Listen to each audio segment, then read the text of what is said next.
Welcome to How to Love Forever. In this episode, we sit down for a talk with groundbreaking sexologist Amanda Morgan, Ph.D. We chat about her experiences as a professor at UNLV and how the pandemic impacted her and her students' experiences. We cover her formative years and what led her to become the youngest sexologist in America. We hear about many myths and misconceptions that afflict our society that she has dedicated her life to dispelling. We discuss the more interesting contents of her closet. We find out how a vagina is like coffee. All this and more coming up right now. Hi, I'm Marco. And I'm Heather. We invite you on a journey of discovery as we explore techniques, tools, and inspiration to better our love lives and our sex lives. Join us as we travel the world, seeking out the stories that can help improve how we do romance and relationships. Come with us as we discover How to Love Forever. Hey, love bunnies, and welcome to today's episode of How to Love Forever, the podcast that explores love, relationships, and sexuality. My name is Marco. And I'm Heather. Woohoo! In today's episode, we share with you part one of our two-part interview with the amazing sexologist, Dr. Amanda Morgan. Yes, Dr. Amanda has been our friend for years, but time and circumstance had created some unintended distance between us. It's really nice to catch up with her again. She welcomed us into her lovely home in Las Vegas, and we got to sit down and have a real conversation. Yeah, like with no like Zoom screen necessary. A real person. It was so weird. I was like, oh wow, are you really made of meat? You're not freezing. Why are you not screen freezing? We don't have the glitch. You're not glitching. No, it was such a great, a long and satisfying chat with her. So we split it up into two parts, but you won't have to wait long because the second part will be next week available. That's right. Will be next week available. Thank you, Yoda. It's coming up next week, so you stay tuned for that one. But in the meantime, this is the first part. Just cracking you up, Yoda. I have the glitch. I'm the glitching. glitch you have. The glitch I have. Okay. Yeah, let's just get into our interview. Yeah? Yes, here it is. Part one of Dr. Amanda Morgan, PhD. Hey, so why don't we start with a toast? Because this is our first recorded podcast interview. I feel so honored. With an actual person, not just somebody off the strip or something. I love it so much. And may you have much success, excitement, and open hearts and open minds that share themselves with you. Why, thank Cheers you to so that. much. Thank you. Thank you very much, listeners, for being with us again. We are here with Dr. Amanda Morgan, PhD, SEXY, whose credentials are quite numerous and varied, and she has the distinction of having had, at the time of her doctorate, been the youngest sexologist in America at that time. And that was like, what, now 10 years ago or something? I a little bit 23. longer? Oh my gosh. I just turned 35. Woo, congratulations. Like just a couple days ago, actually. Happy belated birthday. Yeah, happy Sorry birthday. we missed it. Yeah, totally sorry that we missed it. It's a low key, you know? Good old COVID has changed everything. Yes, indeed, actually. Tell us a little bit about your teaching experience during COVID over at University of Nevada, Las Vegas. So I've been teaching at UNLV for 10 years now. This is my 10th year, which is wild. I've never worked a job for that long. So it's amazing that I've been at one place for a decade. The experience over COVID was so strange. To go from the intimacy of a classroom, the experience of walking on campus, and when you've been teaching for 10 years, you know people and you see former students and just the connections that you make and that foster in that environment were just all gone. Just like gone. Wow. Unplugged. And so it was so interesting to see like how my colleagues, you know, how we would try to stay connected. Like I had people I'd video chat with just because we used to be the next office to each other and talk during office hours when there were no students there, and we missed each other. And then Hold on. Did you keep them on video chat throughout the day while you were both working? No. Mostly when we just had to bitch about like how awful everything was, you know? Like just when we're like, so I've had this student do this and I got this email and the world's on fire and will you talk to me for 10 minutes? Which, I mean, and that's the beautiful thing about UNLV is it is a community. I've been there. I started there in 2004. So I'm on my 17th year on campus, which is kind of wild. That's amazing. Wow. Right? And so to lose that was difficult. And it was from one day to the next. So literally we were heading up towards spring break, and I'm looking at the numbers. Like I was looking at this in January going, this looks bad. Like they just shut down Macau. Like this is getting real, you guys. And my students are like, oh, it's not a big deal. Even the epidemiologist that works in our department, who has done 1,000 interviews about COVID since all this, by the way, was like, I think the numbers might be wrong. Like, this is probably not going to be that bad. Oh, no. We literally went to spring break and never came back. Like, and not being able to even say goodbye to my students in that, like, physical way was so strange. And luckily we transferred online and we scrambled. Like, if anybody had not done any pre-training on how to use the software, you learned real quick and you made mistakes. I mean, I recorded a whole lecture muted once, like that kind of stuff where you're just like, really? Ugh. I think we've done a couple of things like that ourselves. But you live and you learn. And luckily we're still alive. We are. We're the lucky ones. Thankfully. It has been a rough time for a lot of people. And in certain ways, there's like this divide, isn't there? Where for some it was calamitous. And for others, it was just a fresh new start. Mm-hmm. It felt like a metamorphosis in a lot of ways. I mean, I think everything changed. And I don't know if it will ever 100% go back to the before times. You know what I mean? For me, I felt like I got to cocoon a little, and then I was able to like emerge probably a little healthier as a person in many ways than the stress that I had been under previous to the pandemic. But I mean, I've seen people I feel for you guys, like living in Las Vegas, watching people who have made their entire careers out of entertaining people, and then everything's shut. The dust is on the theater floor. Like, it's shocking. And it's heartbreaking because I'll tell you the truth. First time I saw live music since pandemic was in April of this year. And we went to Sand Dollar and I cried listening to the blues because I felt it and my brain was lighting up almost like I had synesthesia or something. Like I swear I was like seeing things because my brain had not had that input in that intensity of that live entertainment experience. And it was, I didn't cry once. Like I was like low key, like probably 5 times throughout the night. I'm like, I'm fine. This is beautiful. I'm really happy. I promise.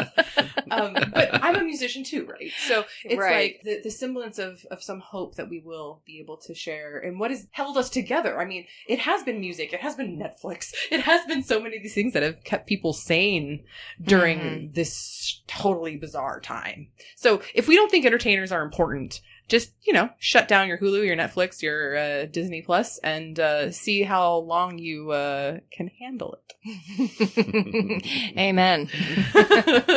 I want to go back to the fact that you were the youngest sexologist at the time of your historical entry into the intellectual cabal of sexology, as it were. I feel like you've covered this before, but I wouldn't mind hearing your origin story. And I wanted to interject as well because I know that I read in one of the many articles about you that it was when you moved to Las Vegas when you were 15, if I'm correct, that you decided you wanted to become a sexologist.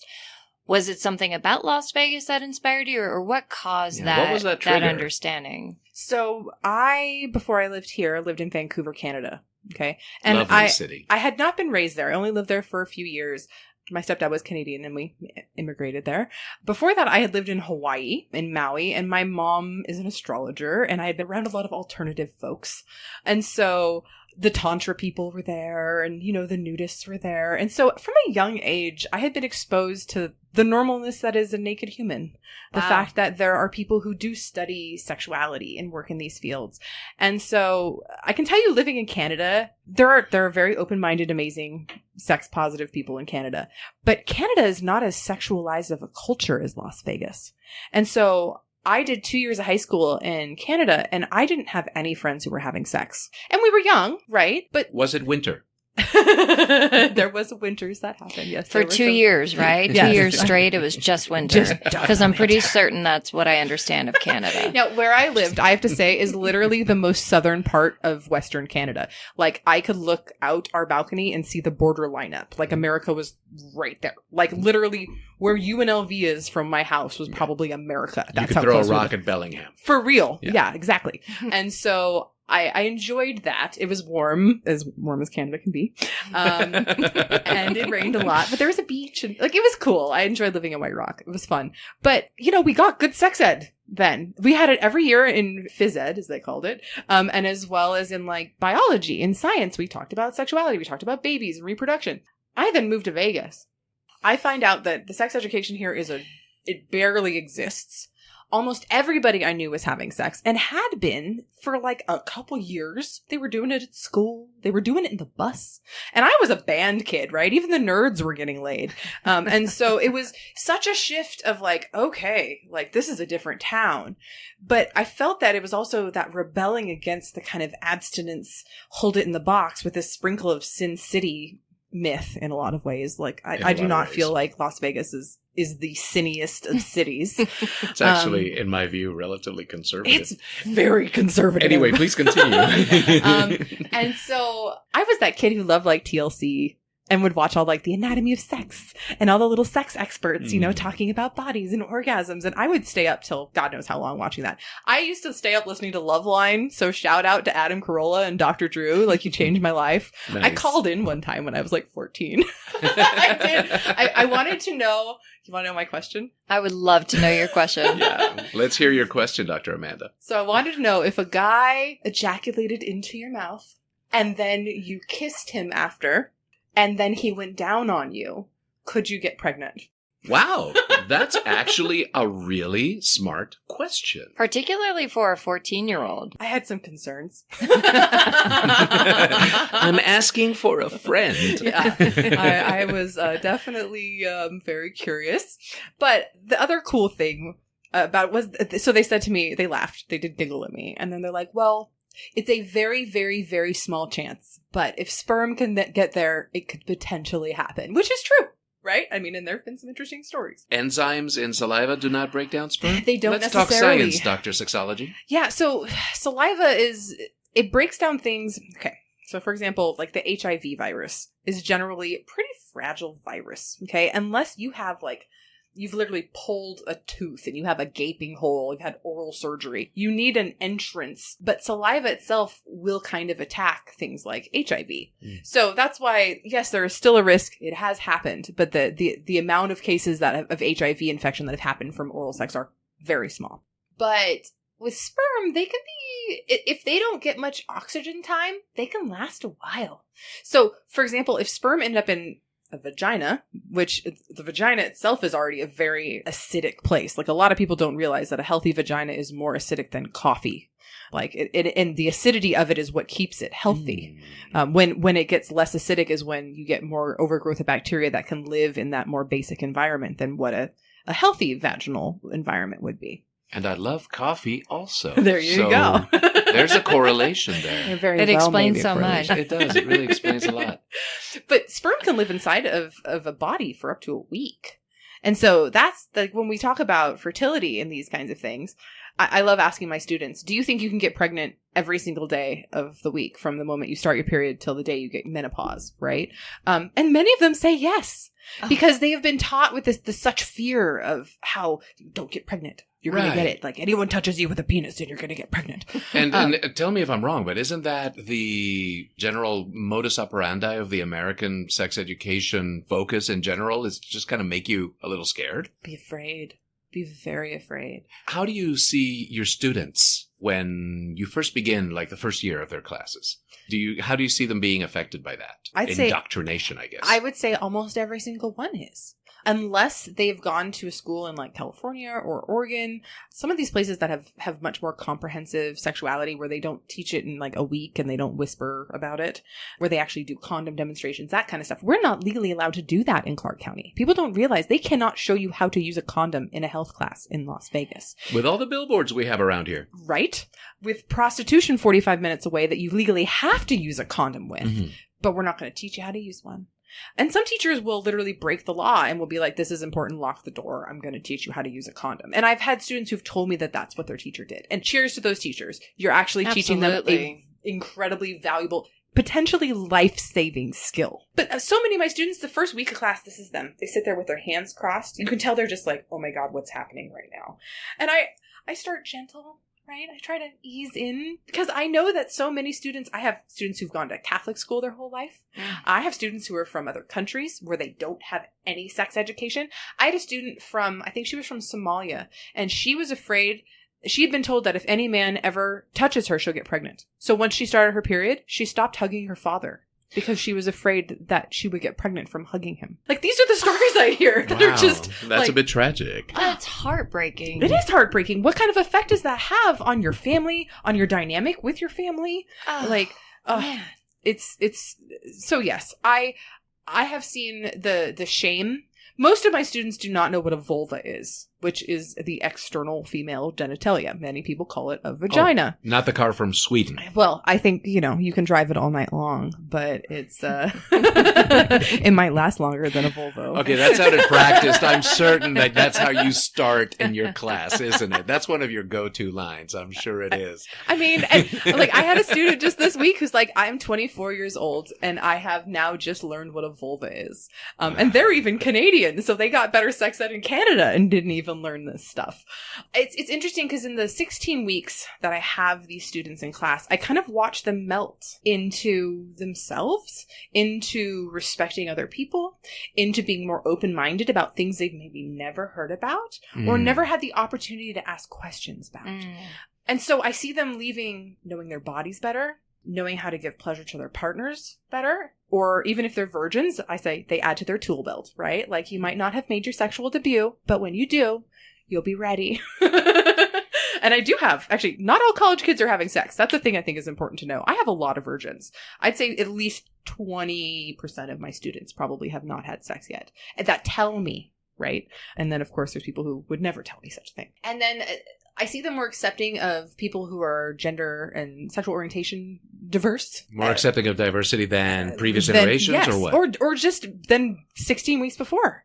Where they have maybe never really knew about trans people. They really never knew about why you should use their pronoun. Or intersex people. The fact that there are some people born with genitals that the doctor's like, I don't know. Are they a boy or a girl? Let's take some blood and look at their chromosomes, right? Right, because it's not just the black and white it's a spectrum.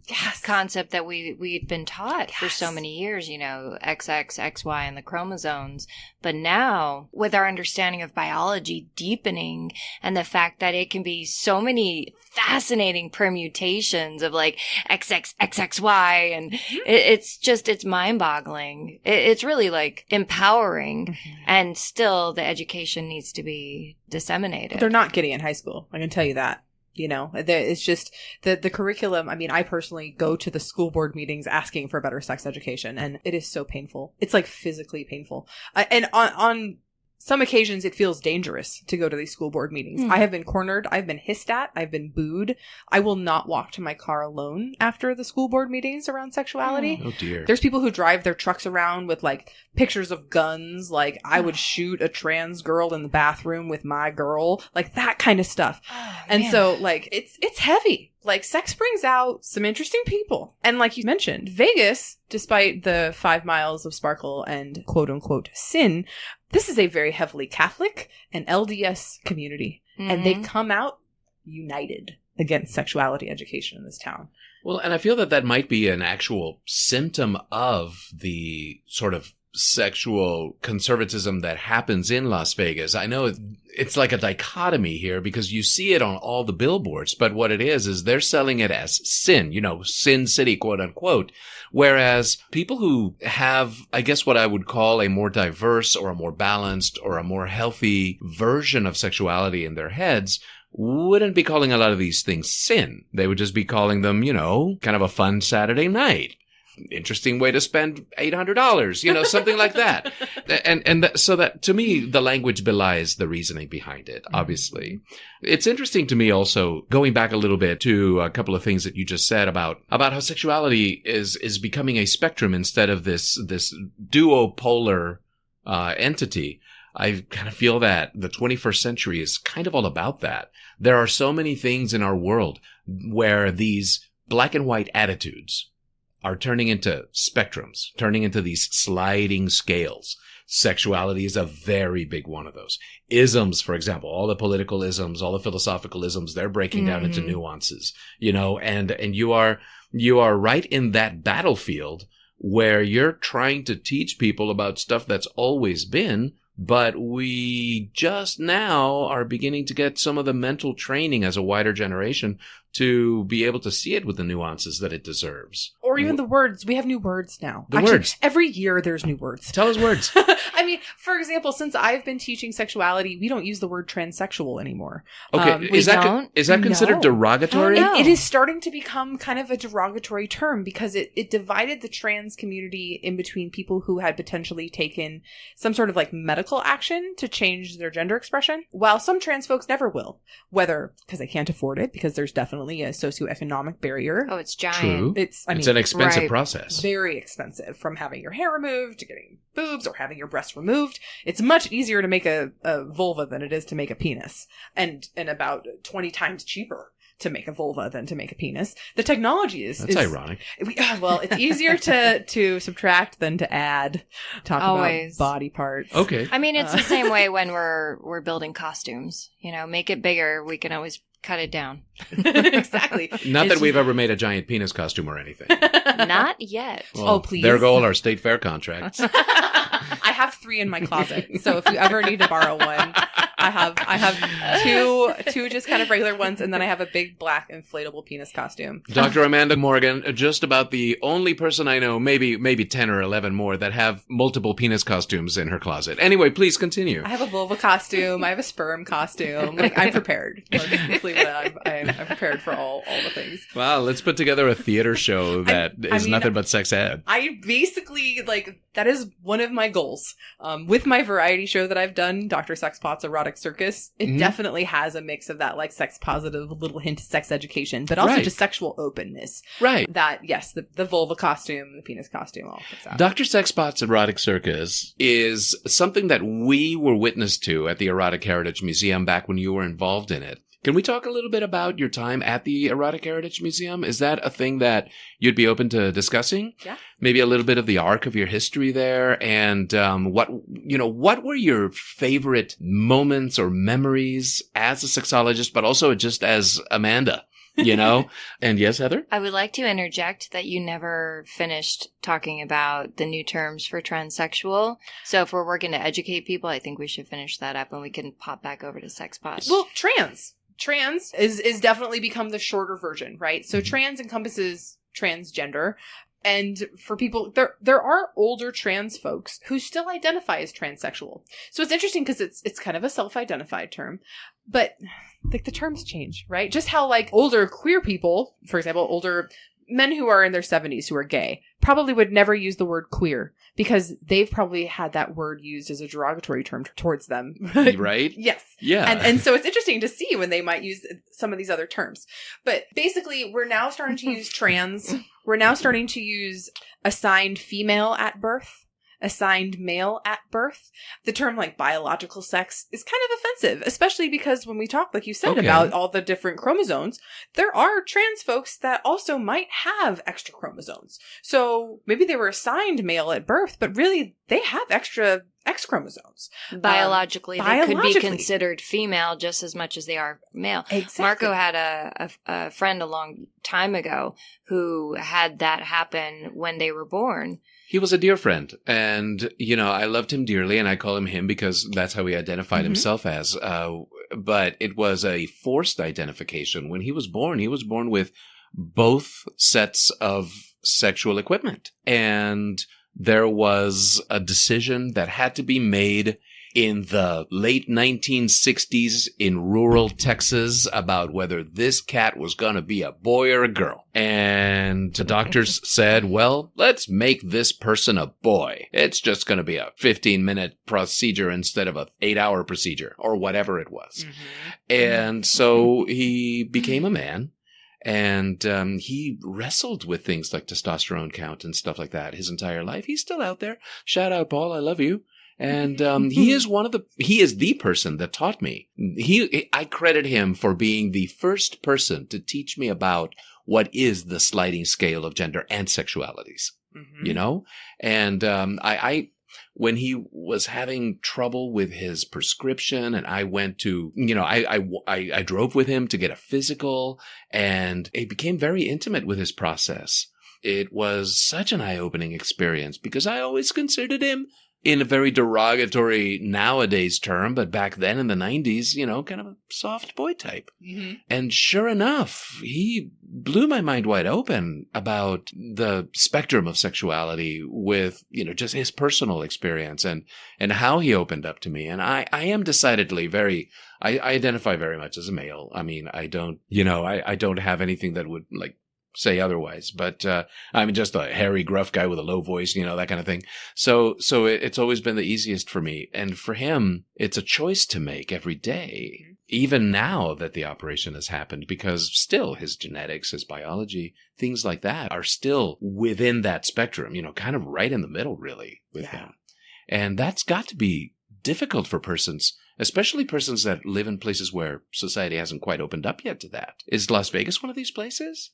Believe it or not, Vegas is actually it's in the top 3 most LGBT cities, which is kind of like Nevada actually has a pretty decent LGBTQ population. Yay, so woo, shout out Nevada. That is a nice thing to hear. Yeah. And learning about that was like, oh, good. Because I see people generally being accepting of people here. I see people honoring gender identity most of the time. The state of Nevada does have a law that if you want to go to the bathroom, you are allowed to go to the bathroom of your gender identity. So, all the bathroom politics about, what genitals do you have? We have created laws that protect gender diverse folks here. I'm so happy for that. It's so nice. The school district was very behind. The state created a law, and then it took about 3 years for the school district to create some sort of policy to be able to uphold the state law for children here, which is just so frustrating.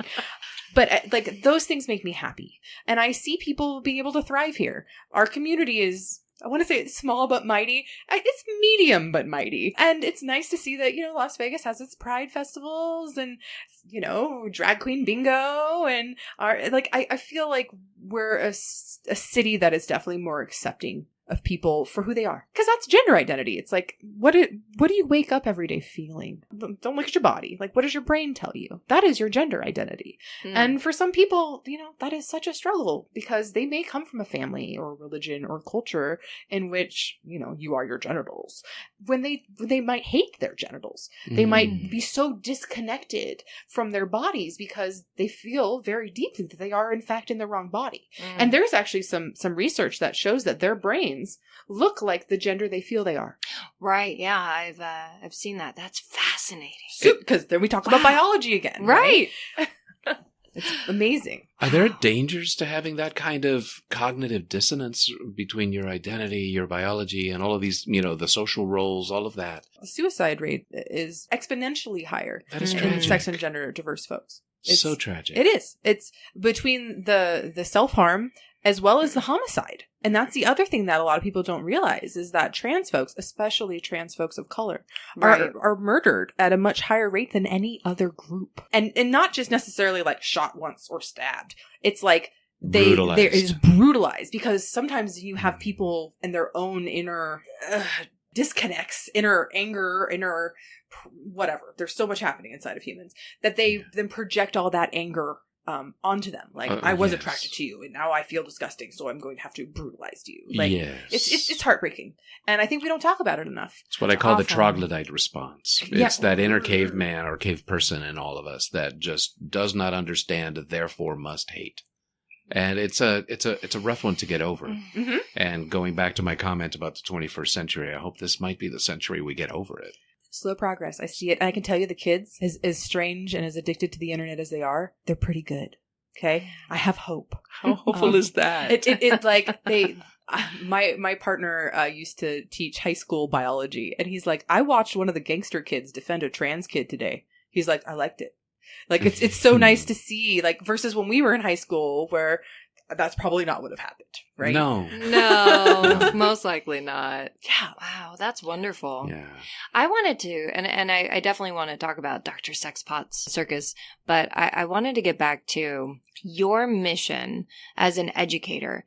First, is your class an elective, or do they need to take it? And second, what is your mission? What is your goal? What is your focus? That's a lovely question. So it is a 400 level class. It covers either the social science requirement for some people or an upper division elective. I do believe in, I think, 2 programs. I think the public health program and the human services counseling program, which, by the way, I got my undergraduate degree in human services counseling. Yes, right. And how many degrees do you have, Dr. Amanda? God, at this point, we'll get there. Okay. But yeah, so many of my students, it's just an elective, but it covers kind of something they need. So I get music majors, I get computer science majors, like not necessarily like health or education people all the time, which I love. My goal is to create a safe space for people to get more comfortable with themselves, to get a better understanding of the human body. And once again, like you said, the spectrum of it, whether it's the physical representations or the orientation, the gender identity spectrums that many of us have, and to foster respect and openness. So if they choose to have children, that they will not continue the cycle of misinformation and fear. Because I have so many students whose parents never talk to them about sex. Not once, not never. It's shocking to the point where the silence, and I asked them that. I said, did their silence around this topic teach you something? And they're like, oh, yes. Because then they don't feel safe. If they're getting abused, they don't feel safe. If I've had students who've got their first period and thought they were dying because nobody told them. And so they go tell their little brother, I've been bleeding for 4 days. And their little brother's like, well, you got to go to the hospital, man. You know, like, what's wrong with you? Because they weren't even taught the basics of human development.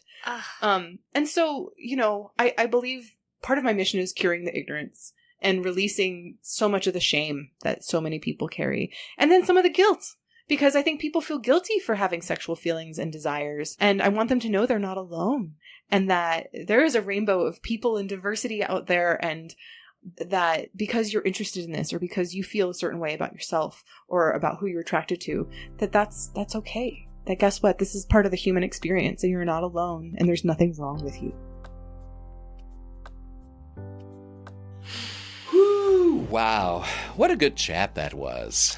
So much fun. And that's only part 1. It really strikes me, you know, certain things that she said about, like, for example, how Las Vegas is actually a lot more sexually conservative than you would expect from all the billboards and all the ads and all the, you know, strip clubs and all that. Right. Its reputation is, you know, sexier and sinnier than it really is in real life. Yeah, it's really just one of the, it's a tourist export. Yeah, it's marketing. It's marketing. It's part of our allure as opposed to where we truly are. Truly. And, you know, where we truly are is really surprising in other ways, too. Like how many students actually haven't had sex. Yeah, what was it? About 20% she estimates of her students have not had sex yet. And that's 1 in 5 college students as far as her experience goes. Yeah, and honestly, that's a larger number than I thought. Yeah, I was kind of surprised by it. We learned that sexuality is more on a spectrum, not a duopoly. I mean, I think we were pretty aware of that, but it was definitely good to touch on. We've been covering that a lot in previous episodes, just talking about how sexuality really is just not even a spectrum, it's a landscape. You know, it's not just from left to right and everything in between. It's left, right, up and down, sideways and straight ahead and everything in between. Yeah, that's a really good way to look at it, like a topography. Yeah, there is. That's it. A topography. Well, and the fact that the brain looks like the gender we feel that we are and not necessarily our biological or assigned sex at birth. Yeah, that was a pretty neat revelation. My brain was like, kablooey. So good. Yeah. We also touched on a couple of sad points, like, for example, the threat of violence inherent in being a sex educator like her, and how trans folks are murdered at a higher rate than any other group. We learn these things, and it's frustrating that it's not shocking. Yeah. You know, but it is heartbreaking. Yeah. Something that does give me hope, though, is that, for example, the state of Nevada does have laws protecting gender diversity. That's right. You can go to the bathroom of your choice here. And we have people like Amanda Morgan helping so many learn that there's nothing wrong with the fact that we are sexual creatures. Yeah, there's nothing wrong with you for being a sexual creature or for not being a sexual creature, for that matter, for like that Indeed. 1 in 100 who is not. There's nothing wrong with you. You're just who you are. Be who you are.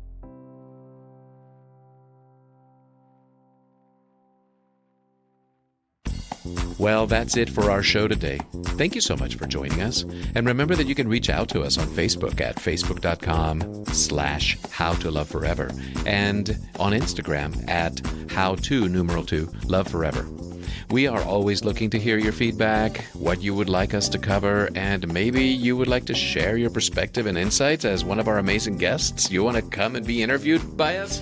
Not necessarily in that order. You go ahead and give us a call. Reach out to us.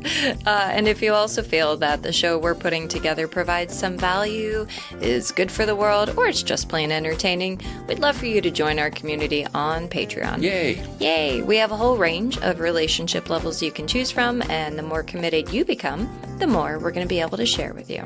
So join us next week for the second half of this fascinating interview with Dr. Amanda Morgan. It's another outstanding show, and we look forward to sharing more of it with you. So, until then, remember, love bunnies, love deep, Love hard. Love forever.